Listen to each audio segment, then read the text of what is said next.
Hello AIIMS. आज हमारा जो कारवा है pair of linear equation in two variable में आगे की ओर बढ़ेगा। हमने कल बात किया था कि किसी भी इक्वेशन को किस तरीके से हम लोग ग्राफ के ऊपर रिप्रेजेंट करेंगे।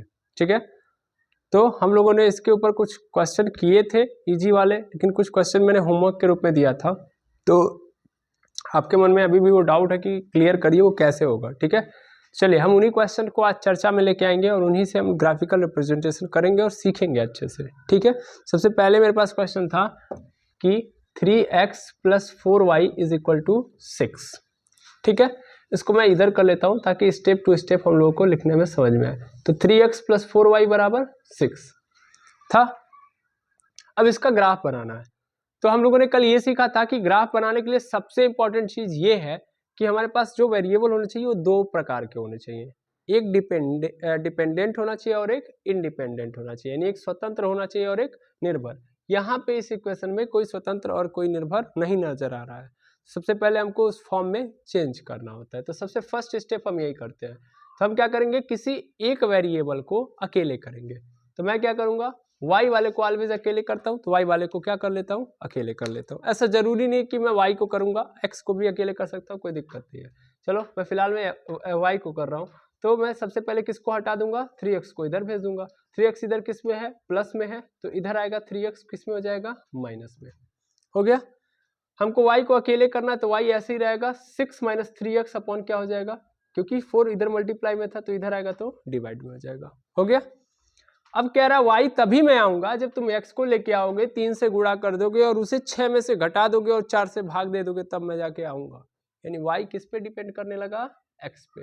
बन गया कि नहीं बन गया मेरा इक्वेशन? कैसा बन गया, एक ऐसा इक्वेशन आपने तैयार कर लिया जिसमें एक वेरिएबल जो है डिपेंडेबल है दूसरे वाले वेरिएबल पे, यानी एक डिपेंडेंट हो गया और एक इंडिपेंडेंट। y क्या हो गया आपका, डिपेंडेंट, और x क्या हो गया, इंडिपेंडेंट। ठीक है, जो डिपेंडेंट होता है वो ऑलवेज अकेले होता है और जो इंडिपेंडेंट होता है वह ग्रुप में होता है। ठीक है, समझ में बात? इससे आपको यह सीख मिली कि अगर आप स्वतंत्र हैं तो क्या करेंगे, आप जीवन में आपको दूसरों का सहारा नहीं लेना पड़ेगा, दूसरे आपका सहारा लेंगे। समझ पा रहे हैं? और अगर आप किसी पे निर्भर कर रहेंगे तो ऑलवेज आप अकेले पाए जाएंगे, लोग नहीं पूछेंगे आपको। समझ में आ रही बात? तो अपने आप को इतना अच्छे से बिल्ड करिए कि आपको लोग पूछे, यानी लोग आपसे जुड़े। ठीक है ना, आपको ना मजबूरन जाके लोगों से जुड़ना पड़े।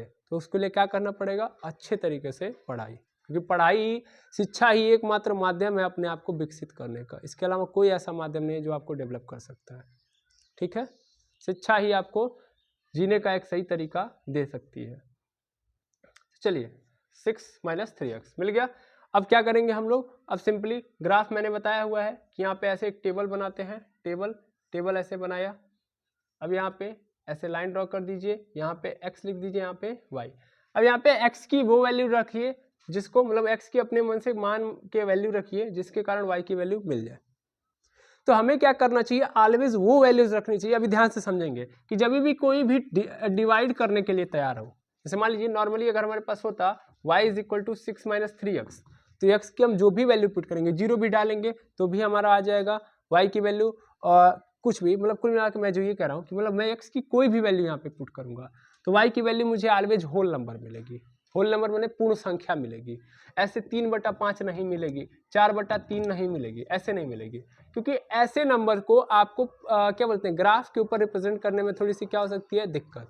तो इसीलिए क्या करेंगे हम लोग, दिक्कत मतलब थोड़ा सा आपको क्रिटिकल पॉइंट उसको नहीं समझ पाएंगे, यानी पूरा एग्जैक्ट उस पॉइंट को नहीं लोकेट कर पाएंगे। इसीलिए मैं कह रहा हूँ कि ऑलवेज वो पॉइंट यहाँ पे डालिए x की जिससे y की वैल्यू क्या आ पाए, होल नंबर आ पाए। होल नंबर माने पूर्ण संख्या, 3/5, 4/5 ऐसे ना आ पाए, 3/4 ऐसे कंडीशन ना नजर आए। ठीक है ना, यानी a/b के फॉर्म में ना आए। प्रयास यही करना चाहिए। अगर अपॉन में आ गया सर तो क्या गलत हो गया, नहीं, ऐसा कुछ नहीं है। आपको रिप्रेजेंट करने का तरीका आना चाहिए। तो पहले हम नॉर्मली यही ट्राई करेंगे। तो यार यहाँ पे x की हमको वो वैल्यू रखनी है कि जिसको हम 3 से गुणा करें और 6 से जब घटाएं तो किससे भाग हो पाए, 4 से भाग हो पाए।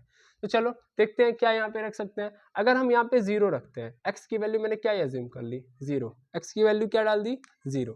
तो अगर मैं x की वैल्यू 0 डालूंगा तो y = 6 - 3 × 0 अपन पूरे नीचे 4, और 6 - 3 × 0 मतलब 0, खत्म। यानी पूरे नीचे क्या बच गया 4। अब कट जाएगा ना, देखो 2 3 जा 6, 2 2 जा 4, यानी क्या आ गया ये तो 3/2। किस में आ गया, रेशनल नंबर में आ गया कि नहीं आ गया। हमें क्या करना है, इसको अवॉइड करना है, इससे बचना है, और बचने के लिए थोड़ा सा दिमाग लगाना पड़ेगा। यहाँ पे हम 0 रखेंगे तो रेशनल नंबर आएगा, जब हमको कुछ नहीं मिलेगा तब तो हम करेंगे, लेकिन अभी थोड़ा ट्राई करते हैं। जैसे यहाँ पे x की वैल्यू क्या रखें, तो अगर हम यहाँ पे x की वैल्यू क्या डाल देते हैं, x की वैल्यू हम डाल देते हैं 1, क्या डालेंगे 1, तब तो 3/4 आएगा। 2 डालते हैं, क्या डालते हैं 2, देखो 2 डालते हैं, तो x इज इक्वल टू हमने क्या डाल दिया है 2 डालूंगा तो क्या आएगा मेरे पास, y is equal to 6 minus 3 into 2 पूरे नीचे 4, पूरे नीचे 4, यहाँ पे 6 3 2 जा 6 पूरे नीचे 4, 6 में से 6 चला जाएगा, क्या बचेगा 0, 0/4, और 0 में किसी संख्या से डिवाइड करते हैं तो आंसर क्या होता है 0। यानी अगर मैं x की वैल्यू 2 डालूंगा तो y की वैल्यू क्या आ गई 0।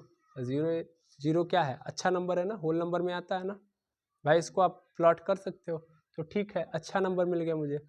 चलो, यानी ये मेरा एक्सेप्टेबल है, समझ में आ रहा है ना कैसे पुट कर रहा हूँ मैं। अच्छा, थोड़ा और वैल्यू डालता हूँ, ये तो पहली वैल्यू, कम से कम 4 वैल्यू हम डालेंगे।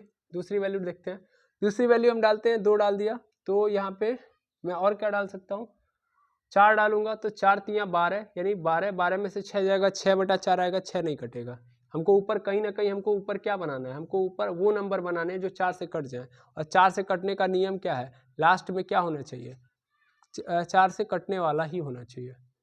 अरे देखो अभी समझ में आ जाएगा, यहाँ पे 4 डालूंगा तो नहीं होगा, अच्छा 5 डालूँ तब, 5 3 15, 15 में से 6 चला जाएगा, 9 आ जाएगा, 9 4 से नहीं कटेगा, है ना, तो 5 नहीं होगा। 6 डालूँ, 6 3 के 18, 18 में से 6 चला जाएगा, कितना हो जाएगा 12, और 12 4 से कट जाता है, बिल्कुल। तो यानी मैं क्या यहाँ पे डाल सकता हूँ, x की वैल्यू 6, यानी x की वैल्यू क्या पुट करूँगा मैं 6, तो 6 पुट करूँगा, यानी y is equal to 6 minus 3 into 6/4, यहाँ पे 6 6 3 के 18/4, 18 में से 6 जाएगा, कितना बचेगा 12, लेकिन ध्यान से देखो किस में बचेगा, माइनस में, क्योंकि 18 में से 6 को घटाया जा रहा है, तो पूरे नीचे 4, 4 से कट गया 12, कितनी बार में, -3 बार में। थोड़ा सा लाइट के कारण, थोड़ा सा इंटरप्शन के कारण कट गया, तो y की वैल्यू क्या आ गई 3, y की वैल्यू मैंने यहाँ पे 3 पुट कर दी।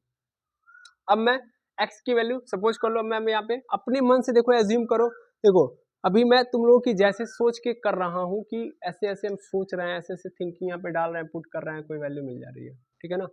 देखो जब आप करने लगोगे तो आसानी से होने लगेगा, हमको बस ऊपर वाले को क्या करना है, ऐसा नंबर बनाना है जो 4 से कट जाए, बस इतना ही करना है। अब मैं यहाँ पे x की वैल्यू 4 पुट कर दूँ, -4, तो कितना हो जाएगा, -4 पुट करूंगा तो माइनस माइनस प्लस 4 3 12, 12 और 6 कितना हो जाएगा 18, 18 तो 4 से कटता नहीं है, तो कुल मिला के ये तो होगा नहीं मेरा, है ना। अच्छा 3 पुट करता हूँ, 3 पुट करूंगा तो फिर -3 प्लस हो जाएगा, 3 3 के 9, 9 6 15, फिर नहीं कटेगा, यानी 15 भी मेरा नहीं होगा। अच्छा सर अब क्या किया जाए, 5 भी नहीं जाएगा, 6 भी नहीं जाएगा, 6 3 18 भी नहीं जाएगा, 7 भी नहीं जाएगा, क्योंकि 7 3 21, 21 में 6 जोड़ देंगे तो कितना हो जाएगा 27, वो भी नहीं कटेगा। सर लग रहा है कोई नंबर ही नहीं है जो इसको काट सकता है ना, कोई नंबर नज़र आ रहा है इसके अलावा। 7 के बाद फिर देखेंगे 8 3 के 24, 24 और 6 कितना होता है 30, 30 भी नहीं कटता है 4 से। फिर 9 डालूंगा, 9 3 27, 27 6 33, वो भी नहीं कटेगा। 10 डालूंगा, 10 3 30, 30 और 6 36, कट जाएगा 4 से, यानी क्या मिल गया मुझे -10, -10, तो -10 पुट कर दो, यानी चौथे नंबर पे हम x की वैल्यू क्या पुट कर रहे हैं -10। देखो ऐसे करोगे तो काम बनते जाएगा।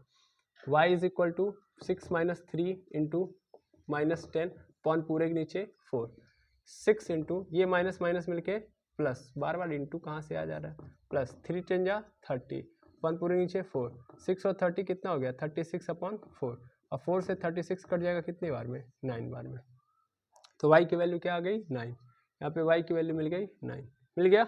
क्या अब हम ग्राफ बनाने के लिए कैपेबल हैं, यस और नो, 4 वैल्यूज मिल चुकी हैं, काम खत्म, ठीक है। चलो अब ग्राफ बन जाएगा, तो आई थिंक आप समझ गए होंगे कैसे करना है क्वेश्चन, हाँ या ना, हाँ चलिए अभी भी नहीं आया होगा तो एक क्वेश्चन और किया जाएगा, फिर देखा जाएगा, ठीक है। तो इसको मैं मिटा दे रहा हूँ, ठीक है।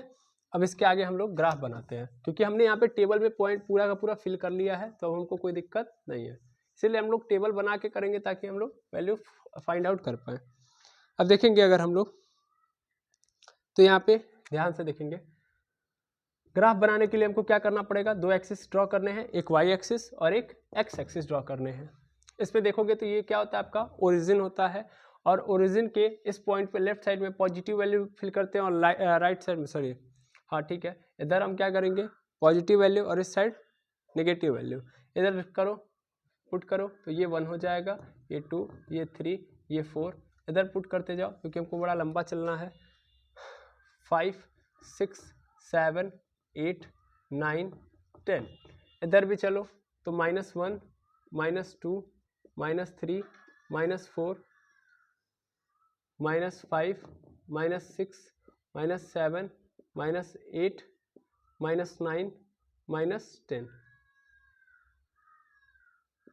-9, -10 हो गया। चलो देखो ऐसे इधर भी कर लो, तो इधर करेंगे हम लोग तो कितना होगा 1, 2, 3, 4, 5, 6, 7, 8, 9 तक इधर जा रहा हूँ मैं क्योंकि ऊपर जगह नहीं है। यहाँ पे 1, 2, 3 ये सब माइनस में रहेगा, -1, -2, -3, -4, -5, -6, -7, -8, -9, -10 ठीक है। अब मैं अगर देखूं तो यहाँ से समझूंगा कि अगर मेरी x की वैल्यू क्या है 2 है, देखो x की वैल्यू पॉजिटिव 2 है तो y की वैल्यू कितनी आ रही है 0, और 0 यहीं पे होता है ना। तो मेरा फर्स्ट पॉइंट जो बना वो यहाँ पे बना कि नहीं बना, यानी ये पॉइंट कौन सा हो गया A। फिर मेरी x की वैल्यू अगर पॉजिटिव 6 है, पॉजिटिव 6 तो y की वैल्यू कितनी है -3, तो ये रहा -3 को x के सामने लेके जाओ, लेके आ गया, हाँ लेके आ गया, ये क्या हो गया मेरा -6 मिल गया, इन ये सेकेंड पॉइंट हो गया B। अच्छा कोऑर्डिनेट लिख दो, x पे कितना चले हो 6, y पे कितना चले -3, ये आपने पढ़ा होगा 9th में, कोऑर्डिनेट लिखते होते हैं पॉइंट्स के कि पॉइंट कहाँ पे लाई कर रहा है, मिल गया। अब थर्ड पॉइंट देखो, थर्ड पॉइंट कह रहा है कि x पे -2 अगर चलोगे, x पे -2 चलोगे तो y की वैल्यू क्या आएगी +3, यानी ये y की वैल्यू कुछ ऐसे ही होगी, यहाँ पे होगी कि नहीं होगी। ये वाला पॉइंट क्या हो गया C में हमेशा x को पहले और y को बाद में 2, 3 ठीक है, हाँ सर ये हो गया। फिर अगर x की वैल्यू -10 ले रहे हो, ये रहा -10 यहाँ पे है कुछ, तो y की वैल्यू क्या आ रही है +9, ये तो खतरनाक है, यहाँ पे आ रहा है। आई थिंक थोड़ा सा वीडियो में भी ऊपर चला गया होगा, आपको नहीं समझ में आ रहा होगा, दिखाई दे रहा है नहीं दिखाई दे रहा होगा, मैं पहले कैमरे का एंगल थोड़ा सा चेंज करता हूँ ताकि आपको दिखाई दे रहा होगा ठीक है। ये यहाँ पे आएगा और यहाँ पे आपका क्या हो जाएगा D, ठीक है। D का मतलब क्या है कि -10, 9 ये हो गया। अब क्या करना है, चारों पॉइंट्स को क्या करने हैं, जब ड्रॉ कर लिए तो अब क्या करना है, सबको मिला देना है, और जब मिला दोगे तो आराम से काम खत्म। क्वेश्चन पता नहीं क्या हो गया है आज कैमरे के एंगल को या कैमरे को बार बार कट जा रहा है। चलिए सेकेंड क्वेश्चन है 2x + 4y = 8।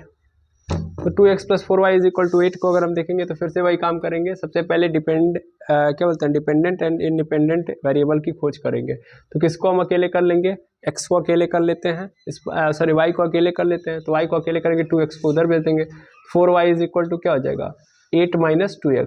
अच्छा एक चीज़ आप ऑब्जर्व कर पा रहे होंगे कि यहाँ पे कॉमन है, कभी कभी आपको नज़र आ रहा होगा अगर ये चीज़, तो आप एक बात और ध्यान दीजिएगा, 2x + 4y = 8 लिखा गया है अगर, तो यहाँ से हम चाहें तो 2 कॉमन ले सकते हैं, बिल्कुल। तो हो सकता है मेरा x + 2y = 8 हो सकता है, क्योंकि दोनों के पास था। अब इस 2 को इधर भेज दो तो x + 2y = हो जाएगा हमारे पास 8/2, 2 से 8 कट जाएगा कितनी बार में 4 बार में, तो x + 2y = 4 हो गया। अब क्या करो, हमको y को अकेले करना तो x को उधर भेज दो, तो x = हो जाएगा 4 - 2y = हो जाएगा 4 - x, y की वैल्यू हमको मिल जाएगी 4 - x/2। मिल गया ना, एक डिपेंडेंट बन गया और एक इंडिपेंडेंट बन गया। अब हमको क्या करना है, अब हमको फिर से वही कॉलम ड्रॉ कर देने हैं और आराम से अपनी वैल्यूज पुट करनी है। गेम ऑन हो गया, स्टार्ट कर लो, गिव x एंड y। चलो x की वो वैल्यूज रखनी है जो यहाँ पे रखने पे ये क्या हो जाए 2 से डिविजिबल हो जाए, बस इतना ही करना, यानी ऊपर हमको वो नंबर लेके आने हैं जो 2 से कट जाए, बात खत्म। तो x की यहाँ पे क्या वैल्यू रखोगे, 1 रखोगे तो क्या हो जाएगा, नहीं ना होगा, भाई एक रखोगे तो 4 में से 1 चला जाएगा, 3 आएगा, 3 2 से कटेगा नहीं। अच्छा 0 पुट करता हूँ मैं, सबसे अच्छा काम तो 0 करेगा। 0 पुट करूंगा तो 0 पुट करूंगा तो 4 - 0 हो जाएगा, बाई 2 हो जाएगा। ठीक है, यहाँ पे देखना x की वैल्यू में 0 पुट कर रहा हूँ तो 4 में से 0 चला जाएगा, यानी कितना आ जाएगा 4, 4/2, 2 से कट गया कितना 2, यानी मिल तो रहा है हमको, अच्छा नंबर मिल गया। दूसरा x की वैल्यू में क्या पुट कर सकता हूँ, 2 डाल दूँ तो 2 अगर मैं डाल दूंगा तो 4 माइनस क्या हो जाएगा 2/2, और 4 में से 2 जाएगा 2, 2 से 2 कैंसिल हो गया, क्या आ गया 1, यानी 1 हो गया। माइनस में 2 ठो डाल लो, माइनस में अगर मैं डाल दूँ 2 ठो तो -2 डाल दो, -2 डालूंगा तो क्या हो जाएगा 4 - 2 और -2, तो ये -2/2 सेकेंड, ये क्या हो जाएगा हमारे पास 4 ऐसे ही रहेगा, माइनस माइनस क्या हो जाएगा +2/2, 4 + 2 कितना हो गया 6/2, 2 से 6 कैंसिल हो गया, कितना आ गया 3 सेकेंड। तो यानी यहाँ पे हमारे पास आ गया y की वैल्यू 3। फिर हम देखेंगे तो यहाँ पे x की वैल्यू हम तीसरे पोर्शन पे, सॉरी ये चौथा है हमारे पास, ये तीसरा था, ये चौथी वैल्यू है। चौथी वैल्यू हम x की वैल्यू क्या पुट करेंगे, x की वैल्यू हम पुट कर देते हैं डायरेक्ट 4। कितना पुट कर देते हैं 4 मतलब -4, कितना पुट कर दिया मैंने -4, तो क्या हो जाएगा 4 - -4, देखो यहीं पे मैं पुट कर रहा हूँ x की वैल्यू -4 पूरे नीचे 2, तो क्या हो जाएगा 4 माइनस प्लस 4/2, 4 + 4 कितना हो गया 8/2 मतलब 2, और 8/2 मतलब कट गया 2 से कितनी बार में 4 बार में, यानी x की वैल्यू कितनी आ गई, तो y की वैल्यू 4 मिल गया। अब ग्राफ रिप्रेजेंट कर सकते हैं, ग्राफ का रिप्रेजेंटेशन बिल्कुल कर लीजिए ऐसे, ठीक है, बना दिया, अच्छा सा बनाइए सर, जबरदस्ती वाला काम नहीं, ठीक है। ये ओरिजिन, ये रहा 1 2 3 4 5, इधर -1 -2 -3 -4 -5, देखो यार मैक्सिमम वैल्यू मेरी 4 तक ही जा रही है, इसलिए मैं इतना ही बना रहा हूँ, उसमें 10 तक गई थी इसलिए 10 तक बनाया था, ठीक है ना। जितने मैक्सिमम वैल्यू उसके आधार पे आप देखोगे, इधर देखोगे तो 1 2 3 4 5, इधर देखोगे तो -1 -2 -3 -4 -5। अब देखो कह रहा है x की वैल्यू यदि 0 है, x की वैल्यू 0 है तो y की वैल्यू कितनी है 2, तो ये x की वैल्यू 0 तो y की वैल्यू कहाँ पे आ रही है, यहाँ पे 2, तो ये क्या हो गया आपका a पॉइंट, डिनोट कर दो 0,2, बिल्कुल मिल गया। फिर x की वैल्यू 2 है, x की वैल्यू पॉजिटिव 2 यहाँ पे आएगा, और y की वैल्यू तब कितनी आ रही है 1, तो 1 यहाँ पे आ जाएगा, सामने लाओ पहले, तो ये मेरा b वाला पॉइंट हो गया 2,1। बार बार वीडियो कट जा रहा है, मैं यहाँ पे बता रहा था कि लीनियर इक्वेशन में ऑलवेज वेरिएबल की जो मैक्सिमम पावर होती है 1 होती है, और हमेशा जब इसका ग्राफ बनाएंगे तो वो क्या होगा एक स्ट्रेट लाइन, यानी एक सीधी रेखा होगी, ठीक है।